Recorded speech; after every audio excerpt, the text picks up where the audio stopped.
Olá, meus amigos e minhas amigas. Estamos começando mais um Momento Jurídico, iniciando mais um programa, Momento Jurídico, programa de entrevistas, onde toda semana nós procuramos trazer sempre pessoas importantes aqui no nosso meio social. O convidado desta semana, ele já esteve conversando comigo num outro momento, em outra ocasião do Momento Jurídico, na sua primeira formação, que era inclusive em outro estúdio, que era inclusive em outra televisão. Hoje ele vem, eu fiz o convite e ele, de forma muito elegante, abriu lá campozinho lá nas suas ocupações e disse: vou lá conversar com você, Jerônimo. E veio aqui prosar com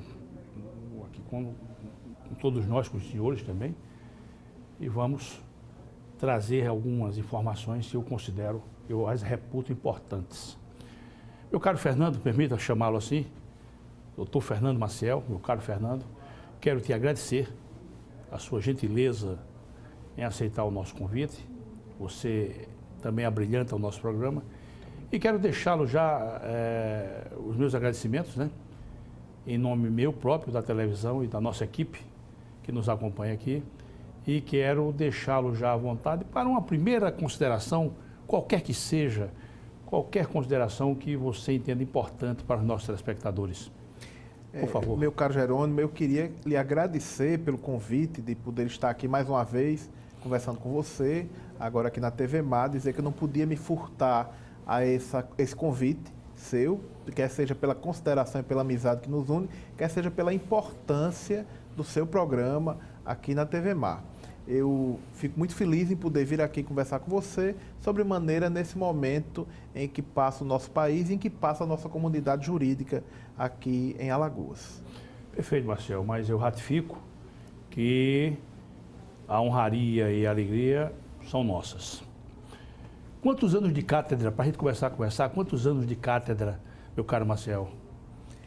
Jerônimo, eu me formei em outubro de 95. Sim. E ingressei na universidade como professor substituto em dezembro de 95, janeiro de 96. 96, né? Então já tem aí 22 anos de exercício de cátedra na Universidade Federal de Alagoas, tendo passado por outras faculdades particulares também. Claro, você já foi inclusive coordenador de curso jurídico. Fui já de curso jurídico particular.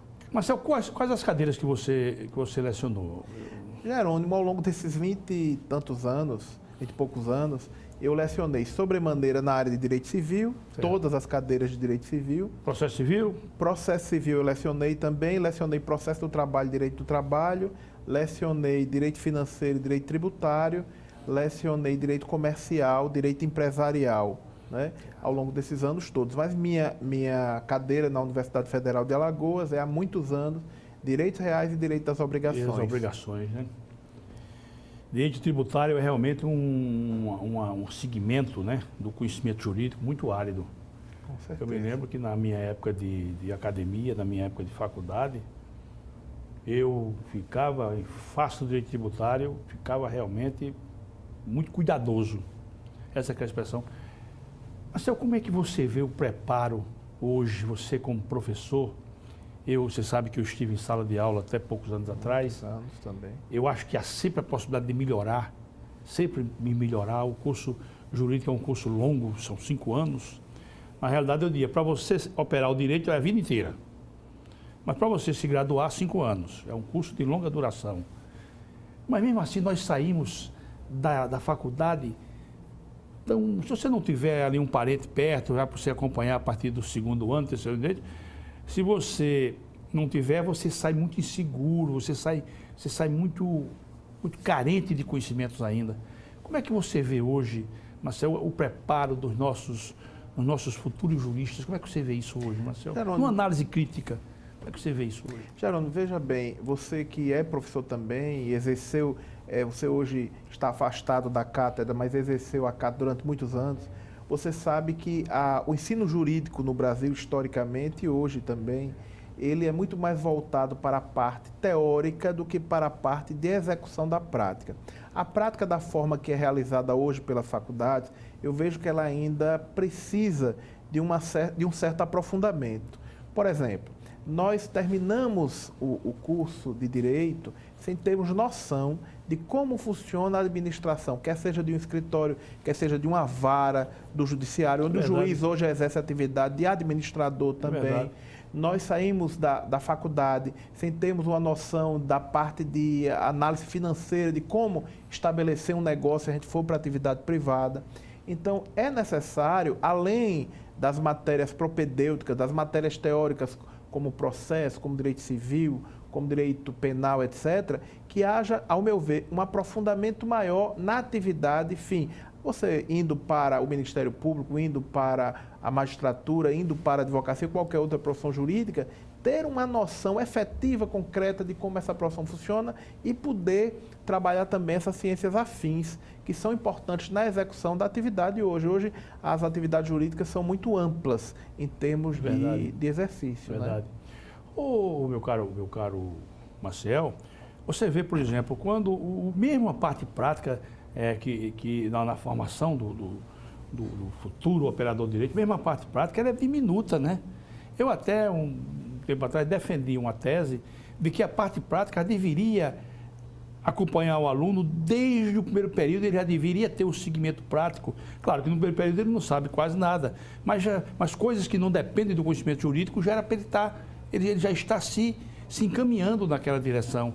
Mesmo assim, é possível que ele chegasse ao final, ainda não tivesse aquela condição de operacionalizar o direito. Eu concordo com você. Estou dizendo alguma besteira. Concordo com você plenamente, Jerônimo. Veja bem, as nossas faculdades de direito, de forma geral, muitas vezes viram, e ainda algumas veem, a parte prática com um certo preconceito, como se o prático, a realização prática, ela não fosse algo também que faz parte do conhecimento. Na verdade, ela é a efetividade do conhecimento. Não é? É necessário que você tenha o conhecimento teórico para que você seja efetivamente, realize aquilo que você vai realizar com a técnica devida, mas é necessário, sobremaneira, que você saiba realizar a técnica devida. Você vê um cirurgião, para que ele chegue num grau de excelência, quantas vezes ele não realiza uma cirurgia, quantas vezes ele não realiza a técnica que ele aprendeu.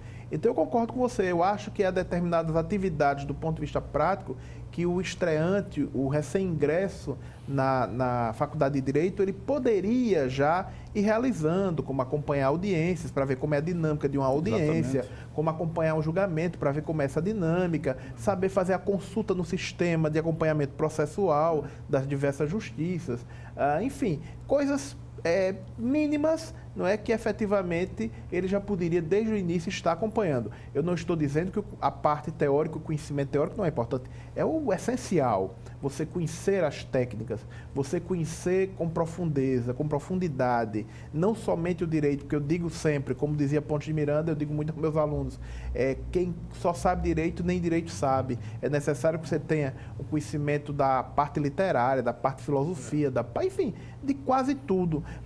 Você que é uma pessoa extremamente versada em várias áreas do conhecimento, inclusive na medicina e outras áreas mais, você sabe que tudo isso o direito necessita no exercício diário.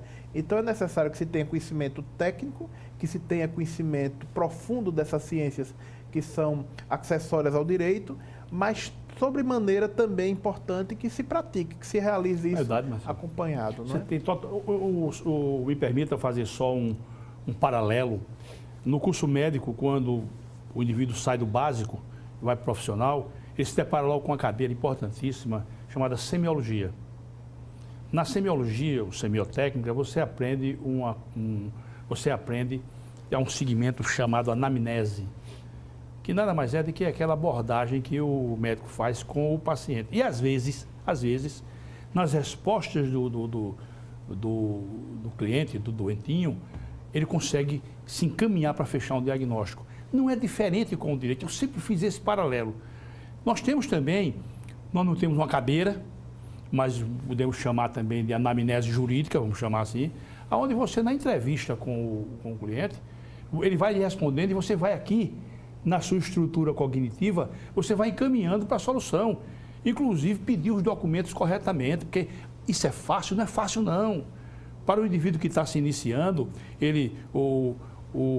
dá um exemplo, o cliente, o futuro cliente, o cliente, entre aspas, vai ter uma entrevista com o advogado e ele vai diante da pretensão que ele lança, quer dizer, eu quero, um exemplo, eu quero me separar de minha esposa. Então, a gente já sabe quais são aqueles elementos que precisam ser fixados para que ele venha a ter sucesso na sua pretensão e tenha a documentação. Não é verdade, Marcelo, isso? Concordo plenamente, Geraldo. Veja bem, o direito ele é sobremaneira um instrumento de pacificação social. E para pacificar socialmente, você precisa entender e compreender o ser humano. Daí porque é necessário que você tenha a capacidade e tenha a condição, não é, de poder, numa conversa, analisar primeiro quem é a pessoa que está aqui comigo, o que é que ela quer efetivamente, de que maneira eu posso conseguir e se posso conseguir. O que é que o sistema jurídico, o que é que o sistema jurídico me dá? Exatamente. Eu não posso prometer a um cliente aquilo que o sistema jurídico jamais vai conseguir entregar a ele. E se eu não posso entregar aquilo, eu tenho que ver o que é que eu consigo entregar mais próximo daquilo. Para isso, eu tenho que entender exatamente qual é o sentimento dele, o que é que ele quer. Até para que eu não seja instrumento para uma coisa que não seja ética, por exemplo, para uma coisa que não seja correta e que contrarie, por exemplo, os meus princípios enquanto profissional. Às vezes o cliente, ele nos procura, ele não quer um socorro jurídico, ele quer uma vingança, ele quer uma vindita qualquer. E você, nessa percepção, conversando com ele, sentindo isso, você consegue conduzir a situação para o que é efetivamente melhor para ele sobre a sua visão, sobre a sua experiência e sobre a sua técnica. Isso também você vai precisar para poder definir, como você bem colocou, o que é que você precisa de provas. Ele tem elementos que podem lhe ajudar a dar esse direito que ele quer, que seja reconhecido pelo Poder Judiciário. É uma parceria, né? É uma parceria. É uma parceria. Operador do direito e cliente, né? Uma parceria. Tem que trabalhar ali de forma ética e, sobretudo, solidária e parceira mesmo, né? Com certeza. Porque muitas vezes o cliente até tem um bom direito do ponto de vista do direito em si, mas ele não tem elementos que ajudarão você a provar isso ao Poder Judiciário. Então você tem que ser muito transparente com ele. Isso você só vai conseguir aferir através de uma conversa, através de uma análise do que é que ele tem. Não é? Essa parte da anamnese que a medicina utiliza, e eu digo muito que a gente faz anamnese jurídica também, você também diz ela isso, é né? fundamental. Ela é fundamental. O cliente que vem até o advogado, que vai até aquele que quer aplicar o direito ou conseguir o direito para ele está, de certa forma, doente, com uma doença do ponto de vista da relação humana, que é uma doença conflituosa e que você pode tentar resolver até amigavelmente.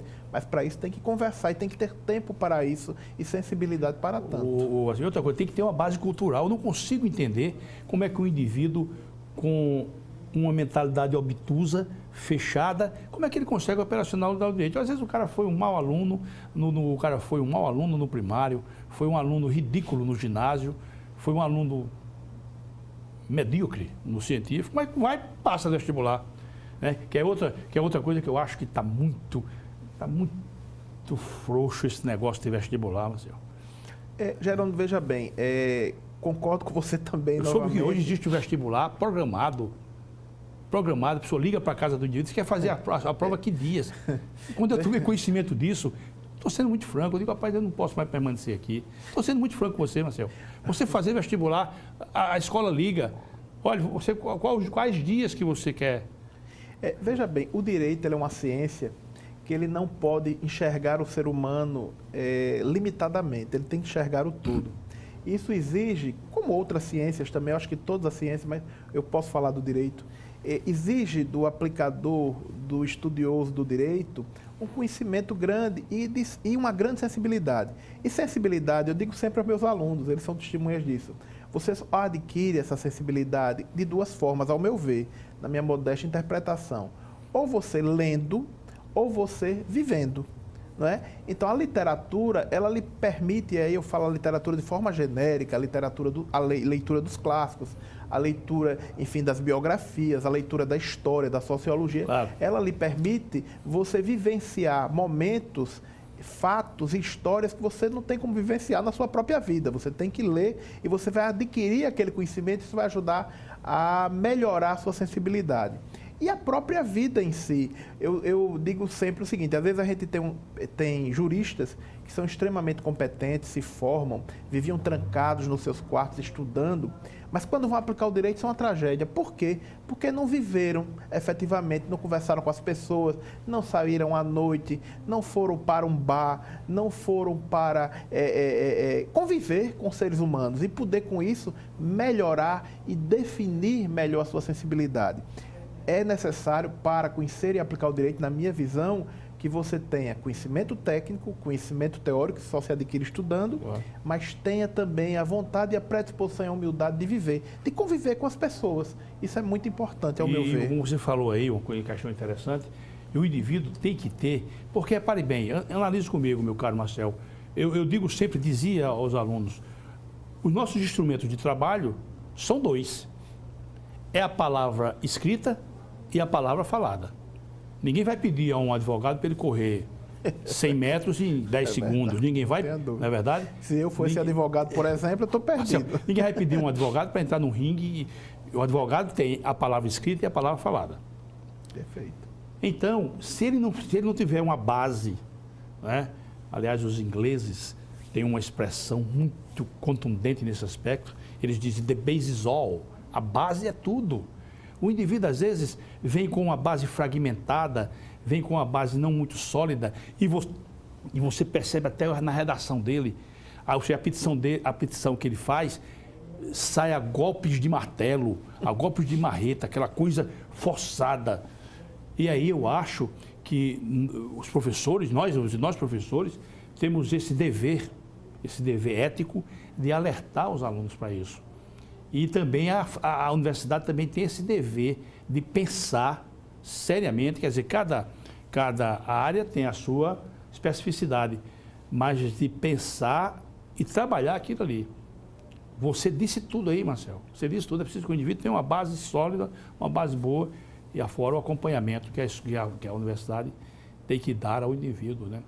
E aí, Marcel, você deve ter também muitas decepções, né? Quando eu digo decepção, posso até mudar, você deve ter muita perplexidade, né?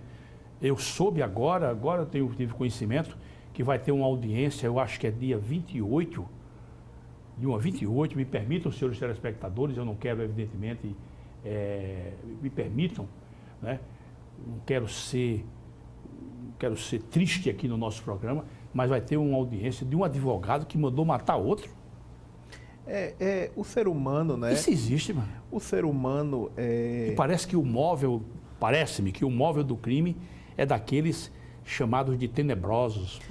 Eu digo sempre o seguinte, como advogado, eu não posso fazer juízo de valor das pessoas, porque eu não conheço os casos, não conheço as situações, mas o ser humano, né, quando você entra no manicômio judiciário, tem uma frase escrita, não sei se ainda tem lá, mas tinha até pouco tempo, uma frase escrita que diz assim, com o ser humano nem o sempre nem o nunca. Porque o ser humano ele é absolutamente imprevisível, dadas as situações, as circunstâncias, aos desejos, às ambições, o ser humano pode chegar aos extremos. E obviamente que a gente tem que ter cuidado com isso. E o advogado é um ser humano como qualquer outro e está também submetido. Sim, mas o fato a essa existe, condição Marcel. humana. Estou falando né? assim, o fato existe. E é um fato estarrecedor. Você concorda comigo? Não tenha dúvida. Você efetivamente tirar a vida de outro ser humano. No caso, um colega. De um colega, sobretudo, por qualquer motivo, e sobretudo pelo motivo financeiro, não se justifica. Isso está alheio à condição humana, alheio à própria condição da necessidade social. Agora, é aquilo que eu falei no início, não é? O ser humano, ele é passível dessas submissões a esses desejos, a essas condições, se ele efetivamente também não for capaz de dominar isso. Ele tem que se fazer um trabalho para dominar essas tentações. Bom, Marcel, esse grande número de escolas, esse grande número, eu posso parecer, mas eu trago esse assuntozinho só para a gente ouvir de quem pode falar. Muito obrigado. Esse número monumental de faculdades, você não acha que isso desmerece um pouco o curso de Direito? É um curso, você vê grandes homens, rapaz, você vê aqui no Brasil grandes homens, todos eles formação jurídica, você pega um Afrânio de Melo Franco, pai do Afonso Arinos, formado em Direito, você pega um Antônio Carlos, um indivíduo monumental, um político brilhante, lá das Alterosas, também formação jurídica. Você vê, por exemplo, Campos Sales, você vê Rodrigues Alves. Eu posso ficar esse tempo todo citando aqui grandes homens, que eu me emociono quando eu li algumas biografias desses caras, rapaz, desses monumentos, vamos chamar assim. Eu me emociono. Aí vejo, rapaz, cada figura, meu amigo, figuras realmente que não deviam, sabe, percorrer aqueles corredores do fórum, às vezes até confundindo o desavisado, confundindo com grandes advogados. Ele está lá. Então, fechando, esse grande número de faculdades não conspira em desfavor da elevação do curso jurídico, Marcel? Não tenha dúvida. O que existe hoje, na verdade, de forma nacional, não é? É uma mercantilização desses cursos jurídicos. Rapaz. A gente tem cursos jurídicos locais e fora do estado que não tem capacidade de formar absolutamente. Está chegando na medicina, viu? É uma pena outro isso. Dia eu soube, e aí muito perigoso. Outro dia eu soube, tomei conhecimento, que a mensalidade é R$6.000, pô. R$6.000. Eu acho que o sol nasceu para todo mundo, né? Mas vamos devagar. Eu não sei como é que pode acontecer, por favor, Marcelo. Isso para a medicina ainda vai ser mais perigoso, porque o médico ele lida essencialmente com a vida humana. Então eu acho que existe uma mercantilização, acho que tem que se ter cuidado, porque a formação de alguém em qualquer área do conhecimento, sob bandeira do direito, ela exige um complexo de coisas, né? Ela exige, além de uma estrutura física decente, onde você tem uma biblioteca real e virtual, onde você tenha todo um espaço para que você possa desenvolver bem sua atividade de estudo, exige um corpo de professores que tenha preparo realmente para lhe conduzir dentro da ciência do direito de forma técnica, de forma teórica e prática, então, e com uma remuneração decente. Então, hoje o que existe é uma quantidade de cursos infinitas, não é? Uma quantidade de pessoas que são colocadas no mercado de trabalho e que acaba o exame de ordem, por exemplo, sendo um definidor de, até um certo ponto, de qualidade do profissional, que não era efetivamente para ser assim, era para que as próprias faculdades pudessem colocar alguém mais preparado no mercado. Então, é necessário realmente que isso seja revisto, e urgentemente. Não é? Eu abro eventualmente seleção no meu escritório para contratação de profissionais, e muitas vezes eu recebo estagiários ou advogados que submetem à seleção e eu fico estarrecido pela falta de conhecimento técnico ou mesmo de conhecimento genérico das coisas. Né? A gente fica assim estarrecido. Muitas vezes a culpa não é somente dele, é dele porque eu acho que a pessoa tem que se esforçar para buscar o melhor para si. Não é? E o melhor para si de forma ética, de forma correta, é estudando. E não existe outra forma de estudar que não seja com esforço. Mas a grande que eu acho culpada de tudo isso são essas faculdades em excesso que nós temos. Eu acho, e volto a dizer, todo mundo merece ter o sol sobre a sua pessoa, mas vamos devagar. Só para a gente fechar esse primeiro segmento nosso, há uns anos atrás, Marcel, eu ia me encaminhando para a sala de aula e passei por um grupo de alunos, mas passei a tempo de ouvir, que eu nunca esqueci isso. Um aluno perguntou para o outro assim: aula de quem? Aí o outro respondeu: aula do bundão. Pai, aquilo me chocou. Pode acreditar. Eu disse: valha-me Nossa Senhora. Eu estou dizendo isso porque os meus professores, até hoje, eu os trato por senhor. Alguns são advogados, tá certo? Trato por senhor, trato com toda a reverência, porque passada a cátedra, continua o respeito, né? Mas eu ainda, naquela época, repito aqui, me permitam, aula de quem, fulano? É aula do bundão. É triste, né, Marcelo? É muito triste, Jerônimo, mas isso é um reflexo da sociedade que nós estamos vivendo. Não é? Nós somos de um tempo em que a gente sabia o lugar de cada pessoa. Eu sou mais velho que você, viu? Não é? Mas somos de gerações que sabiam onde é o lugar de cada pessoa e de cada coisa. Não é? Então, assim, eu nunca chamei os meus pais a não ser de senhor e de senhora. Até hoje chamo minha mãe de senhora. Não é? Você às vezes, isso pode parecer uma coisa banal, mas não é não, não é não. Não é uma questão de subserviência, é uma questão de respeito, de carinho e, sobretudo, de respeito. não é? Então é muito importante que se saiba o local de cada pessoa e de cada coisa. Eu trato até hoje os meus professores que estão vivos com o maior respeito, mesmo os que não eram bons professores, porque se eles estavam ali tentando dividir o conhecimento que tinham de forma certa ou errada, eles merecem o meu respeito. Então até hoje eu tento prestigiá-los, os que estão vivos ainda, e os trato com respeito, e a memória dos que já se foram. Pois é, eu já não tenho, da minha época, como eu sou anterior, eu já não tenho tantos assim ainda com a gente, mas os trato bem e os trato com todo respeito. Meu caro Maciel, nessa conversa agradável aqui, tão espontânea entre nós, eu vou pedir permissão para fazermos uma pausa, fazermos um brevíssimo intervalo, pedir aos senhores e às senhoras que aguardem rapidamente e nós vamos e voltamos em voo de pássaro. Muito obrigado pela audiência.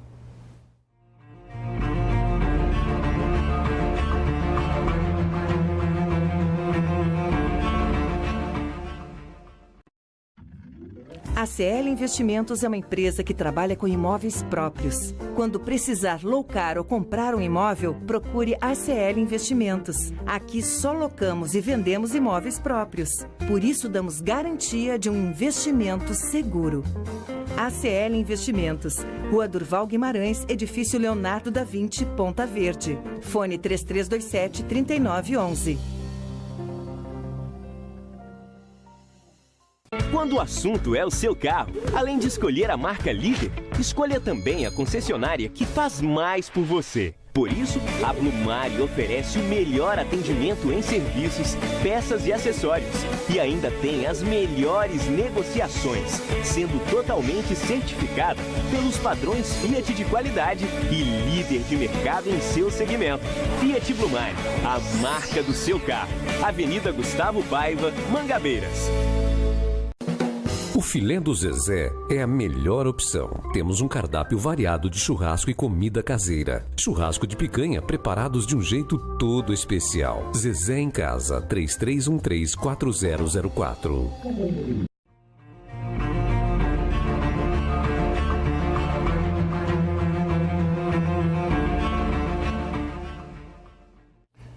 Olá, meus amigos e minhas amigas, estamos retornando hoje conversando sobre diversos assuntos com o nosso caríssimo Dr. Fernando Maciel, um advogado que já tem, a gente chama de estrada percorrida, já tem uma experiência considerável e num ambiente que não é fácil, viu? Quem está de fora, quem está ao longe, pensa que é fácil, não é. Operacionalizar o direito, dinamizar o direito na condição de advogado, de magistrado, de promotor de justiça, de defensor, não é coisa fácil. É coisa que exige, numa palavra, proficiência. Meu caro Marcelo, o ilustre amigo hoje é um hierarca num escritório jurídico bastante respeitado e eu sei, meu amigo, que você vem dinamizando aquilo ali da melhor forma possível. Você vem tratando dos seus assuntos com muita consideração, essa aqui é a expressão.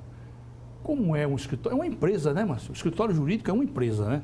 Exato, Gerando. Hoje o escritório jurídico, ele é efetivamente uma empresa, não é? Muito embora há uma vedação do nosso Código de Ética para que a gente desenvolva atividade comercial, e a atividade da advocacia, ela não é comercial, mas ela muito se aproxima disso, e em face disso a gente trabalha como empresa, né? Tem registro no CNPJ, nós temos uma dinâmica. O meu escritório, por exemplo, ele tem um setor financeiro, tem um setor administrativo, ele tem toda a parte de recepção, você tem que ter a parte de logística para fazer limpeza, atendimento ao cliente, a parte de cafezinho, água, né? A gente tem toda a parte de produção, que é a parte principal, anímica do escritório, não é? Então, essa parte de produção, a gente tem, por exemplo, lá uma coordenação geral e 2 subcoordenações que trabalham com a equipe. Existe uma parte de produção, que é uma produção mais contínua, e uma parte de produção que ela é mais artesanal. Então, isso tudo tem que ser trabalhado. E dentro do escritório, por exemplo, eu tenho que estar à frente, observando e trabalhando em toda essa área de produção para que as peças produzidas que as defesas realizadas, que os trabalhos realizados de forma geral, não percam a nossa marca identificadora enquanto profissional do direito. Então, nós temos uma equipe muito coesa, uma equipe que, na maioria, foi formada por mim, entraram no escritório, a grande maioria deles, começando a advogar, então foram todos trabalhados e formados dentro da nossa filosofia de trabalho, profissionais que são autônomos e que são associados ao nosso escritório e exercem, além da advocacia deles individual, uma advocacia dentro da nossa estrutura. E essa advocacia que é realizada, ela é sempre coordenada por nós com auxílio de 3 coordenadores, uma coordenadora geral e 2 subcoordenadores. Então, é toda uma estrutura empresarial hoje. Essa estrutura, meu caro Marcel, ela é cara? Não é barata, Jerônimo. Para você Sim. ter ideia, nós temos uma série de prestadores de serviços externos. Nós temos uma empresa de TI que trabalha toda a parte de informática. Certo. Nós temos uma empresa que trabalha a questão do programa jurídico que acompanha o escritório.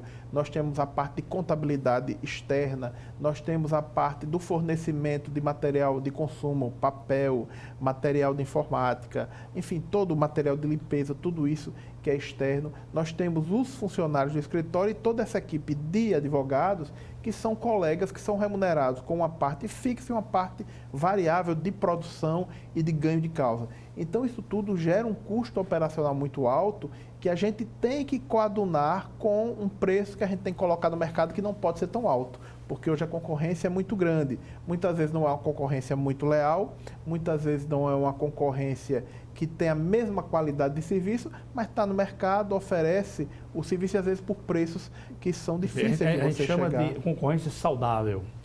Nesse aspecto, ela é saudável. Sim. Na minha época já havia isso, Marcelo. Isso aí sempre houve e sempre vai existir. Quando eu estava ainda nos albores da minha atividade, iniciando, eu me lembro que já havia isso. O indivíduo, havia uma distorção no precificar. O preço variava e, evidentemente, que variava para menor na proporção direta do despreparo do outro colega. Era um negócio realmente que incomodava. Mas é uma outra coisa que eu vou te perguntar, e vou perguntar porque é você. Você é membro da Academia Alagoana de Letras. Sou acadêmico da Academia Por natureza, Alagoana de Letras. você é um poeta, você é um escritor, você escreve sobre áreas diversas, você é um homem que tem sensibilidade. Como é que Marcel, com toda a honestidade, para mim, para os nossos telespectadores, tem muita decepção? Você tem tido muita decepção na dinâmica da advocacia? Eu diria a você, Gerando, que algumas vezes a gente fica decepcionado, sim. A decepção, ela faz parte da natureza humana, né? Na convivência diária. O que Mas é ruim. É muito ruim, é terrível. Olha, decepção é um negócio muito ruim, meu amigo. É terrível. Ingratidão é um negócio absurdo. É terrível, porque o que é que ocorre? A decepção, ela é o aparecimento de uma face que você não esperava que aquela pessoa ou aquela situação lhe desse. Né? Então, você às vezes confia numa pessoa e aquela pessoa, ela aparenta ser uma coisa e se revela outra. Isso é se decepcionar. Só que a gente, quando vai ficando mais velho, a gente vai aprendendo a conviver melhor com isso, com a decepção. Vai aprendendo a ter um grau de tolerância e de perdão maior com as pessoas e com as coisas. Verdade. Quando eu advogava, eu deixei de advogar no comecinho da década de 90, em 91. Eu deixei de advogar, 90, 91, parei de advogar. Mas já no final, quando saía de casa, eu dizia para mim mesmo, vou deixar uma reservazinha aqui para uma decepção. E isso serviu para mim, sabia, mano? Servia para mim. Eu deixava assim, uma margenzinha pequena para me aborrecer com alguém. E isso dava certo. Quando eu vinha alguma coisa que não era decente, vou chamar assim, eu deglutia bem.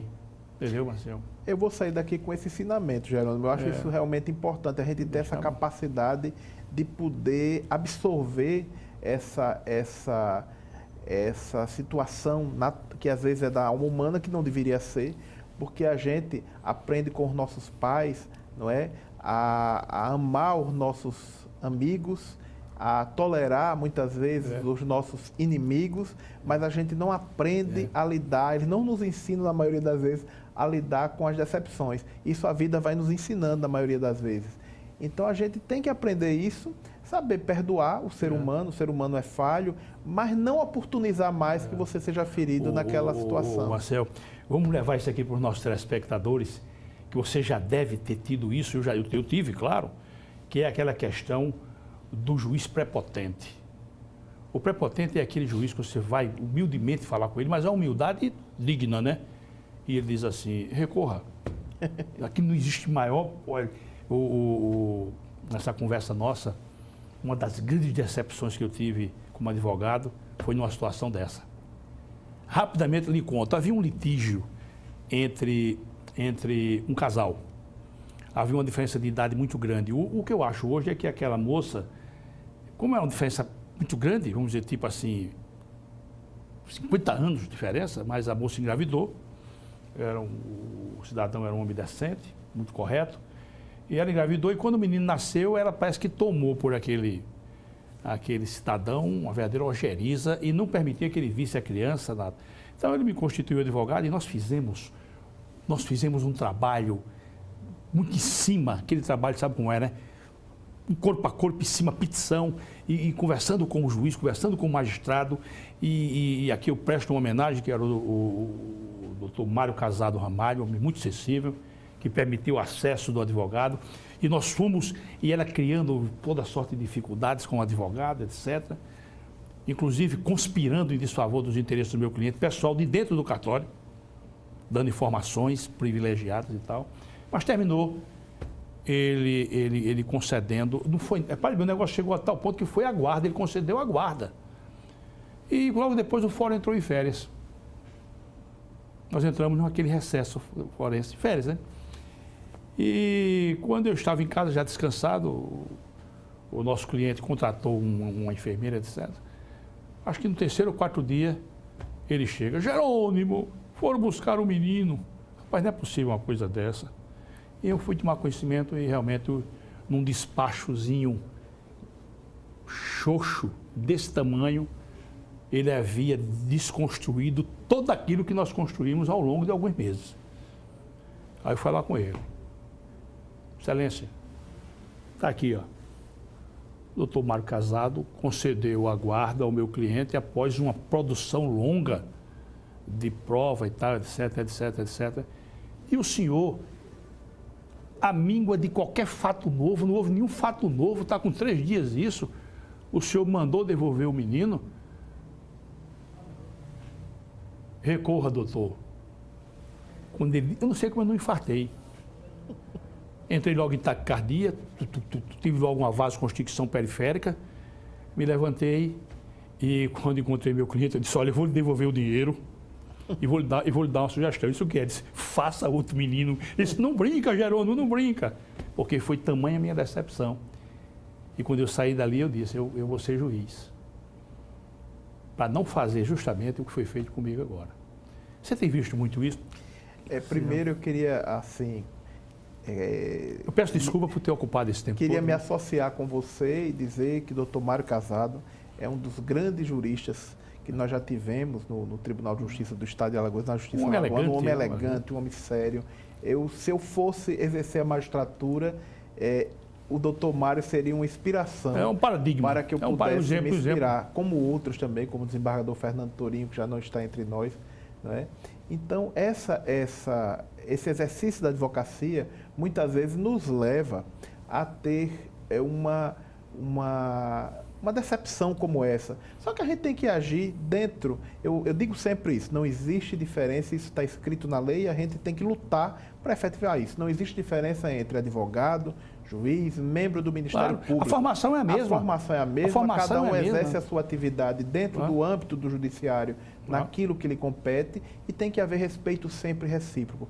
Você sabe que a gente tem grandes amigos em todas as áreas, membros do Ministério Público, membros da magistratura, advogados, e nós tratamos a todos com respeito. Mas o advogado não pode se submeter a nenhum tipo de intolerância ou de descortesia. Venha de quem vier. Se ele fizer isso, ele fica desrespeitado. É melhor que ele vá abrir um outro negócio e saia da advocacia. Então, para uma situação de decepção, de desrespeito, de distrato dos magistrados, de quem quer que seja, cabe o recurso devido e a representação devida quando for o caso. Então isso a gente já fez e tem feito sempre que a gente efetivamente é desrespeitado. Mas graças a Deus, ao longo desses anos todos, poucos foram os momentos que nós tivemos que chegar a tanto. Recorrer de uma decisão, por mais absurda que ela seja, faz parte da atividade, e a gente deve lutar sempre para alterar aquilo que a gente julga injusto e indevido. Claro, né? você tem. Existe o caminho recursal. Exato. Né? E às vezes nessas relações intersubjetivas, nesses embates, realmente existe alguma coisa que resvala para uma decepção. Meu caro Marcel, já agora vamos numa outra temática que eu acho bem interessante. Como é que está a nossa OAB? A OAB, a Ordem dos Advogados do Brasil, de forma geral... Você já fez parte de diretoria? Eu fui secretário-geral 2 vezes na Ordem, né? Já fui presidente de comissão, tenho grandes amizades que eu construí ao longo da minha caminhada. Você foi da comissão de ética, não foi? Eu fui, não cheguei a ser do Conselho de Ética não, Jerônimo. Eu fui presidente da comissão de Sociedade de Advogados, fui indicação da Ordem para compor a Junta Comercial de Alagoas, de Maceió, fui indicado pela Ordem para compor o Conselho de Direitos Humanos e fui secretário-geral 2 gestões. Isso eu me recordo. Então, assim, a Ordem, ela é, para a sociedade de forma geral, uma das entidades mais importantes, sem desmérito de outras. É uma entidade que a Constituição prevê e dá a ela determinadas funções e atividades que somente a ela, sem praticamente, de instituição privada é dada. Então, essa ordem, ela precisa coadunar-se sempre com os interesses da classe e da sociedade.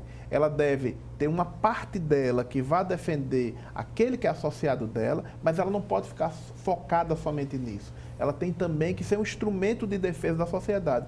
Infelizmente, a ordem, ao meu ver, ela precisa, de âmbito nacional, se envolver mais com esse momento que nós estamos passando no país e, efetivamente, se opor a determinadas situações que têm ocorrido e que eu tenho sentido aí, particularmente, é uma opinião minha, que a ordem tem ficado em âmbito nacional alheia a essa participação. É muito importante. Você fala que se refere agora nesse pleito eleitoral? Não somente em relação ao pleito eleitoral, mas em relação aos últimos escândalos que ocorreram, eu achei que a ordem poderia ter se envolvido mais, ter dado mais opinião, ter se inteirado e participado mais em prol da sociedade, quer seja naqueles momentos dos escândalos, dessas operações todas, quer seja, às vezes, pelos abusos que são cometidos na realização dessas operações, quer seja apoiando aquilo que essas operações tem de importante para o país e também nesse pleito eleitoral. Acho que é muito importante que a gente, enquanto sociedade organizada e a ordem enquanto instituição, ela se posicione a favor da defesa da democracia, a favor da defesa das garantias individuais e sociais e todas as garantias da sociedade brasileira e a favor do respeito à Constituição Federal. Você já foi desembargador eleitoral? Você já foi desembargador eleitoral? Você trabalhou nessas eleições agora como advogado? Não, Jerônimo. Veja, quando eu saí do TRE, eu tomei uma decisão de me dar, muito embora não exista, de me dar uma quarentena. Não é? Não existe a quarentena para os desembargadores que compõem o Tribunal Regional Eleitoral. Para os outros poderes existe uma quarentena de 2 anos, se eu não me engano. Mas eu resolvi me dar uma quarentena de 4 a 5 anos sem participar de qualquer atividade na seara do direito eleitoral. Foi uma decisão minha, pessoal. Você fala dar uma respirada, né?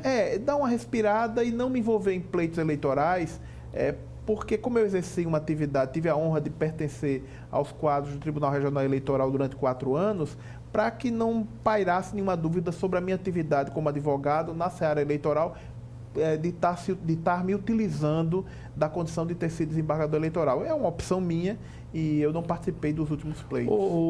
Marcelo, você, na época que você passou por lá, que é coisa recentíssima, você não se deparou com essa questão do fake news, não é? Você não se deparou com isso? Como é que você... Não, o fake news é algo mais recente, com a quantidade, com a profundidade que ele tem tido.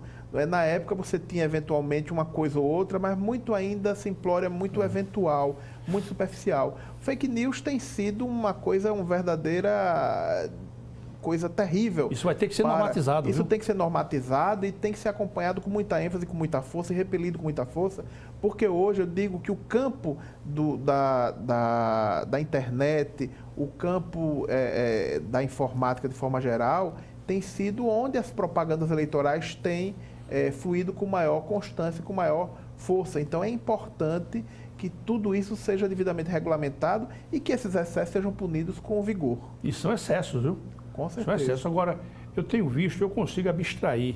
Eu lendo a informação nessas mídias e tal, eu consigo saber quase sempre o que é verdade e o que não é verdade. E as eleições para a OAB? Nós estamos em pleno período, né, com 2 chapas registradas. Você está envolvido nesse processo? Não, veja só, Jerônimo, nós temos conversamos e estamos conversando, né, com os colegas advogados que se propõem a conduzir a ordem, né, nos próximos anos. Estamos ouvindo, né, porque querendo ou não a gente tem uma certa participação, tem muitos colegas que nos ouvem para votar, que querem saber da nossa opinião. Então a gente tem conversado com ambas as candidaturas que estão aí postas, não é, aguardando para ver o que é que cada uma tem de projeto efetivo e concreto para a advocacia. É importante que quem quer que se propõe a ser presidente da ordem, que ele tenha um grupo com ele que primeiro realize aquilo que está prometendo, que o que se promete, o que se escreve, o que se divulga das mídias sociais, seja efetivamente aquilo que se propõe a fazer e que seja possível ser feito. É importante também, ao meu ver, na minha modesta opinião, que a pessoa tenha um passado, tenha uma história, que você possa ver aquela pessoa ausente de mácula, ausente de submissão a determinadas situações e circunstâncias, e também que tenha um trabalho realizado, quer seja institucional ou não institucional, em prol da advocacia, um comportamento de líder de classe. Isso é muito importante. Que tenha uma palavra reta, que tenha uma palavra efetiva, que seja uma pessoa que cumpra efetivamente a sua palavra, que seja uma pessoa que esteja disposto a enfrentar os poderes constituídos quando eles ultrapassarem os limites que a Constituição e que a lei estabeleça, e que não tenha somente um discurso. O discurso tem que ser coerente com a vida e com a atividade das pessoas. Marcelo, existem 2 chapas já, eu tenho acompanhado. Existe já uma chapa 1, uma chapa 2, já lançadas, inclusive. Eu acho que uma já tem inscrição formalizada. As duas já estão, formalizadas. Né? Você já foi chamado para conversar com alguma dessas lideranças? Conforme falei, as 2 lideranças têm conversado conosco. Nós estamos aguardando para ver, estamos avaliando efetivamente as propostas que essas lideranças têm. Não é? É importante, conforme frisei aqui, que acima de qualquer nome, acima de qualquer coisa, estejam os interesses da categoria. Que essa campanha seja uma campanha em que as pessoas discutam propostas, em que as pessoas discutam, na verdade, os melhores caminhos de fortalecimento da advocacia, e se esqueça, que eu acredito que isso não ocorrerá, que se esqueça qualquer questão de ordem pessoal, qualquer coisa que venha a não prestigiar a advocacia como a advocacia merece ser prestigiada. Então nós temos ouvido, temos conversado e estamos crentes que nós em breve estaremos aí dando a nossa opinião, a nossa escolha em relação a um desses candidatos. Porque na disputa passada, na contenda passada, resvalou para a agressão pessoal e isso rendeu, inclusive, processos, né? Rendeu ajuizamento de demandas. Infelizmente, às vezes as pessoas de um lado e de outro podem ultrapassar os limites que são impostos pela própria educação, pela própria convivência. São colegas que estão disputando. Algum limite, né? A ultrapassagem de algum limite é até tolerável.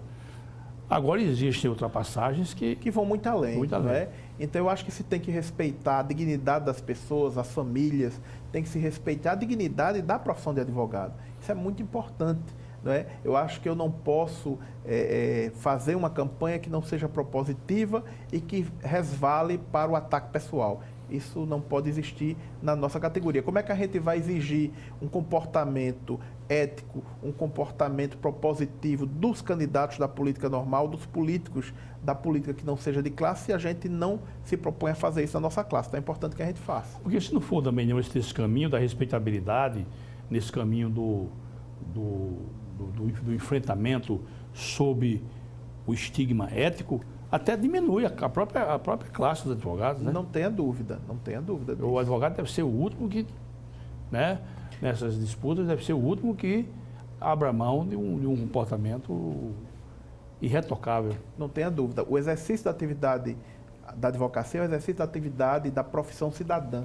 Não é? Então é importante que no exercício dessa atividade, inclusive no comportamento, num momento como esse, nós mantenhamos a calma, nós mantenhamos a condição de raciocínio e mantenhamos, sobretudo, o tratamento cortês com os nossos colegas, independentemente de opção. Não é porque opção política, opção sobre programa, opção sobre proposta é um direito que cada um tem que deve ser respeitado.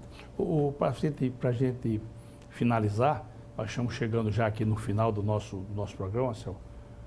O nosso diretor já fez o sinal ali. Tratando agora macroscopicamente, você acha, Marcel, que o nosso país, você acha que o nosso complexo social, ele está já para ver uma luz no fim do túnel, porque o negócio está muito desencontrado, o negócio está muito sem forma, e eu fico realmente, francamente, desejando que o nosso país encontre um ambiente de estabilidade, porque a gente não suporta mais denúncia, escândalo. Isso chega a um ponto que empanturrou. Né? Nós estamos por aqui com isso. Precisamos se inspirar um pouco, precisamos de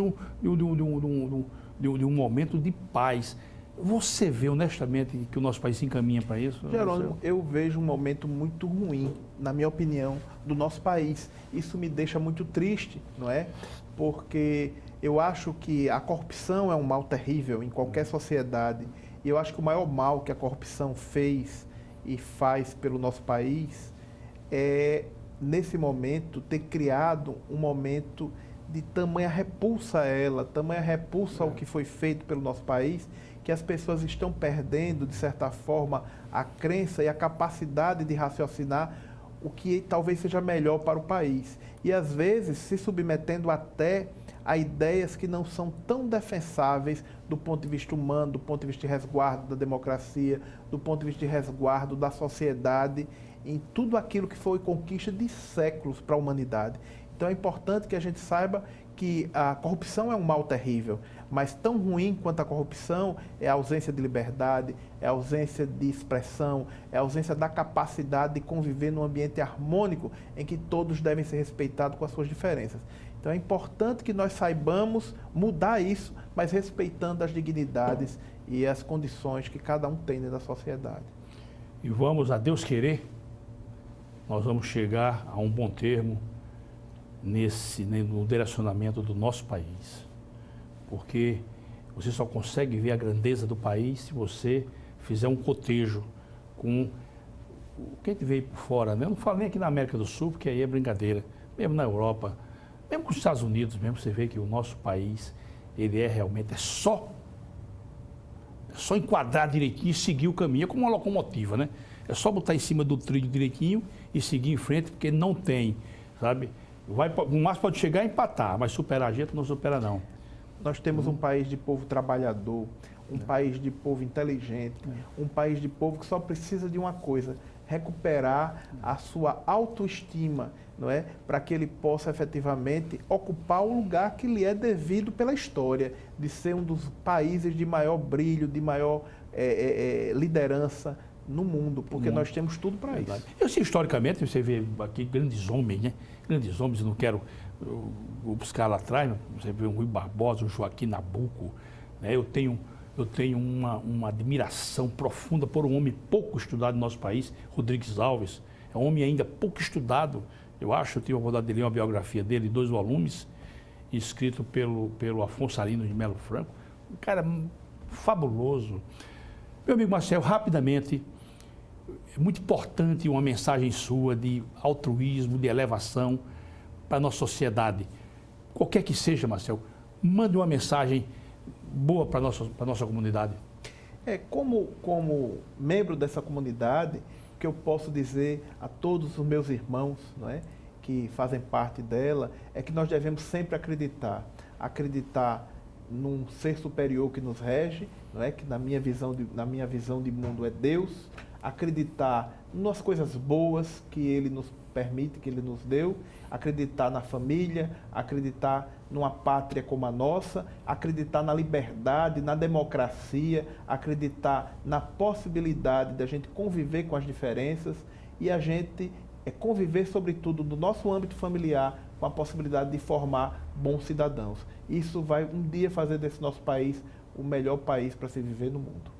Maravilha, Marcel.